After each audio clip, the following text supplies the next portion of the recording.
2003-4 में आप याद करिए हम करंट अकाउंट सरप्लस कंट्री बने।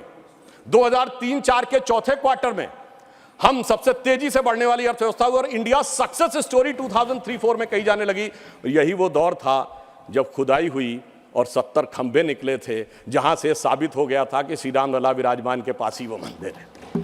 तो तब 1 बिलियन था, जब खंबे निकले तो फॉरेन एक्सचेंज रिजर्व 100 बिलियन था, अब मोदी जी के नेतृत्व में 500 बिलियन पहुंच गया। और इतना ही नहीं मान्यवर, अब जब राम मंदिर बनने जा रहा है तो हम 5वीं बड़ी अर्थव्यवस्था है, चौथे बड़े स्टॉक एक्सचेंज है, तीसरे बड़े ऑटोमोबाइल मैन्युफैक्चरर हैं, दूसरे बड़े मोबाइल के मैन्युफैक्चरर हैं, इंफ्रास्ट्रक्चर में इन्वेस्ट करने वाले हम नंबर 1 के देश हैं और चांद के अछूते कोने को छूने वाले देश भी बन गए हैं। Doctor Sudhanshu Trivedi, go ahead. माननीय सभापति महोदय, आज हम देश के आर्थिक विषय के ऊपर विचार करने के लिए इस सदन में एकत्र हैं और मैं आशा करता हूं कि अर्थ के इस विषय के ऊपर सार्थक चर्चा से कोई सार्थक निष्कर्ष हम निकालने में सफल होंगे और व्यर्थ की बातों से बचने का प्रयास करेंगे। यह भी एक सत्य है कि आज विश्व की अर्थव्यवस्था वैश्विक है। आज कोविड के समाप्त होने के बाद और विश्व के कुछ हिस्सों में युद्ध के कारण वैश्विक अर्थव्यवस्था की जो स्थिति है, चूंकि आज स्वाभाविक रूप से कोई देश ये नहीं कह सकता कि हमारे ऊपर कोई प्रभाव नहीं पड़ता, कुछ भी दुनिया में होता रहे। मेरे विचार से उस संदर्भ में हम भारत की अर्थव्यवस्था के बारे में विचार करेंगे तो हमें अधिक बेहतर और सार्थक पक्ष नजर आएगा। मैं अपने सम्मानित सदस्यों का ध्यान आकर्षित करना चाहता हूं कि इस समय जो ग्रोथ रेट अवेलेबल है, जिसका सोर्स है IMF वर्ल्ड इकोनॉमिक फोरम अक्टूबर 2013। मैं छोटे मोटे देशों की बात नहीं कर रहा हूं, सामान्य देशों की बात नहीं कर रहा हूं। अमेरिका की 1.5 है %, European union 1.2, Germany 0.9, France 1.3, Italy 1.7, Spain 1.7, Japan 1, England 0.6, Canada 1.6 और अदर एडवांस कंट्रीज 2.2 और इसमें भारत 6.3। अब ये अक्टूबर 2023 का है और इतना ही नहीं मान्यवर, चुनौतियां कितनी बड़ी हैं इससे समझना चाहिए कि अमेरिका में सिलिकॉन वैली बैंक और सिग्नेचर बैंक, 2 बड़े बैंक डिफॉल्टर हो गए। चाइना में वहां की सबसे बड़ी रियल एस्टेट कंपनी एवरग्रांड डिफॉल्टर हो गई। यह सामान्य बात नहीं है। दुनिया के 2 बड़े देशों में इतनी बड़ी आर्थिक चुनौतियां हैं और उनके बीच में से मैं विनम्रता से पूछना चाहता हूं, हमारे यहां क्या कोई ऐसी स्थिति का आपको कोई उदाहरण मिला है? यह दर्शाता है कि इन विपरीत परिस्थितियों में हम किस प्रकार से आगे जा रहे हैं। अभी माननीय डेरेक ओब्रायन जी ने जो बात कही थी मनरेगा के संदर्भ में, तो मैं ये भी जरूर स्मरण कराना चाहता हूं कि भारत सरकार ने जो जानकारियां मांगी थी वो भी किस रूप में पश्चिम बंगाल की सरकार ने दी है, वो भी सामने आ जाता तो और भी बेहतर था। अब मैं ये बताना चाहता हूं कि भारत के बारे में जब अगर IMF ने कहा है कि इंडिया की प्रोजेक्टेड ग्रोथ रेट 11.5% होगी, चाइना की 8% हो सकती है, यूएस की 5.1, ये वर्ल्ड इकोनॉमी को लीड करेंगे। अर्थात अब हम वर्ल्ड इकोनॉमी के लीडर के रूप में उभर कर सामने आते जा रहे हैं। और ये क्यों हुआ है? ये इसलिए हुआ है कि माननीय प्रधानमंत्री श्री नरेंद्र मोदी जी ने पिछले 9 वर्षों में जिस प्रकार की व्यवस्थित नीतियां बनाई हैं। मुझे स्मरण है कि जब जनधन अकाउंट खोलने की बात आई थी तो उस समय बहुत से अधिकारी वर्ग और व्यवस्था का वर्ग ये मानने को तैयारी नहीं था कि इतने जनधन अकाउंट खोले जा सकते हैं। आज 50 करोड़ से अधिक जनधन अकाउंट हैं और जिसमें सिर्फ धनवान लोगों के नहीं हैं, सामान्य लोगों के भी अकाउंट हैं।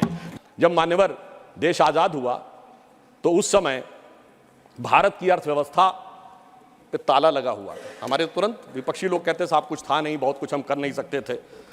और जब ताला खुला उस समय श्री राम लला विराजमान भी ताले में ही थे। जैसे ही राम मंदिर का आंदोलन शुरू हुआ, अर्थव्यवस्था के अंदर भी नया परिवर्तन शुरू हुआ। 90 से 92 का ही दौर है अर्थव्यवस्था में भी बदलाव का, भारत की अर्थव्यवस्था के खुलने का, भारत की राजनीति की व्यवस्था के भी बदलने का। और यही वो दौर है जिस समय विवादित ढांचा भी गिरा और नेहरूवियन मॉडल भी समाप्त हुआ। यानी अगर आप देखें तो वो दौर था जब फॉरेन एक्सचेंज रिजर्व भी 1 बिलियन पे था। परंतु मैं ये याद दिलाना चाहता हूं, कुछ लोग लगेगा ये तुलना है क्या, तो मैं ये भी याद दिलाना चाहता हूं, उसके बाद एक बड़ा दौर आया जब 2003-4 में आप याद करिए हम करंट अकाउंट सरप्लस कंट्री बने। 2003-4 के चौथे क्वार्टर में हम सबसे तेजी से बढ़ने वाली अर्थव्यवस्था हुई और इंडिया सक्सेस स्टोरी 2003-4 में कही जाने लगी। यही वो दौर था जब खुदाई हुई और 70 खंबे निकले थे, जहां से साबित हो गया था कि श्री राम लला विराजमान के पास ही वो मंदिर है। अब आप आइए साहब, उसके बाद 2019 में जब जजमेंट आया तो तब 1 बिलियन था, जब खंबे निकले तो फॉरेन एक्सचेंज रिजर्व 100 बिलियन था, अब मोदी जी के नेतृत्व में 500 बिलियन पहुंच गया। और इतना ही नहीं मान्यवर, अब जब राम मंदिर बनने जा रहा है तो हम 5वीं बड़ी अर्थव्यवस्था है, चौथे बड़े स्टॉक एक्सचेंज है, तीसरे बड़े ऑटोमोबाइल मैन्युफैक्चरर हैं, दूसरे बड़े मोबाइल के मैन्युफैक्चरर हैं, इंफ्रास्ट्रक्चर में इन्वेस्ट करने वाले हम नंबर 1 के देश हैं और चांद के अछूते कोने को छूने वाले देश भी बन गए। और अब अगर आप देखें तो हम G20 में सबसे ऊपर बढ़ते चले जा रहे हैं। ये कह के मैं सिर्फ ये बताना चाहता हूं, कुछ ऐसे संयोग होते हैं जिनको देखने के लिए एक अलग दृष्टि चाहिए, जिसके लिए रामचरितमानस में एक चौपाई है कि सुमति कुमति सबके उर रही, यानी अच्छी मति और बुरी मति सबके मन में रहती है।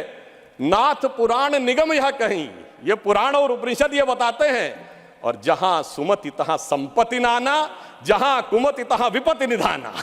तो इसलिए जो जो हम धनात धर्मात तथा सुखम की दृष्टि के साथ संपत्ति बढ़ते गए, वहां इस देश में संपत्ति आती गई। On the lighter note and on the serious note मैं ये भी कहना चाहूंगा, हम सब चाहते हैं कि भारत वर्ल्ड की नंबर 1 की इकोनॉमी बने और मां लक्ष्मी की कृपा इस देश पे बनी रहे, पर मां लक्ष्मी भी कमल पर ही विराजती हैं। और मैं अंत में ये कहना चाहता हूं कि इस बात को भली भांति समझ लीजिए, आप जितने आरोप प्रत्यारोप मोदी जी के ऊपर लगाते हैं, आप देखिए पूरी दुनिया में एक सुनामी आई हुई है।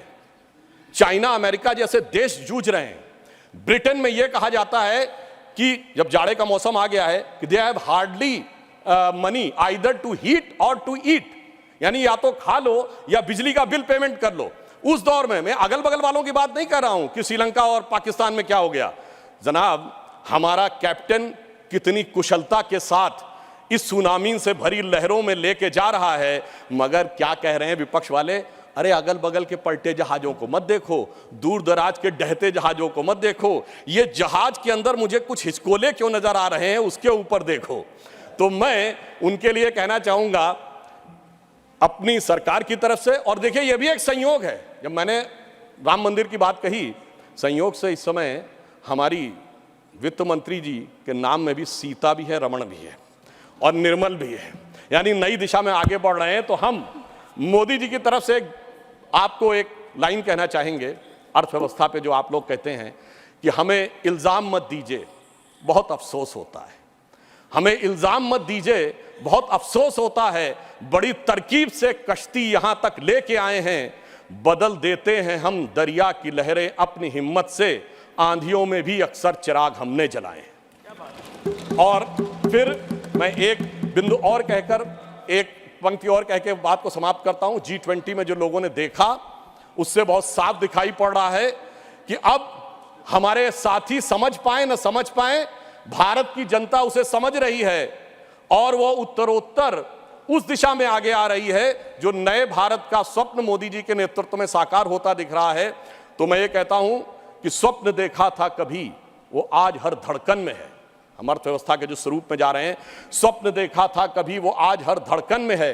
एक नया भारत बनाने का इरादा मन में है और बढ़ रहे हैं हम प्रगति की ओर, उस रफ्तार से कर रहा है विश्व भी हमको नमन उस पार से। धन्यवाद।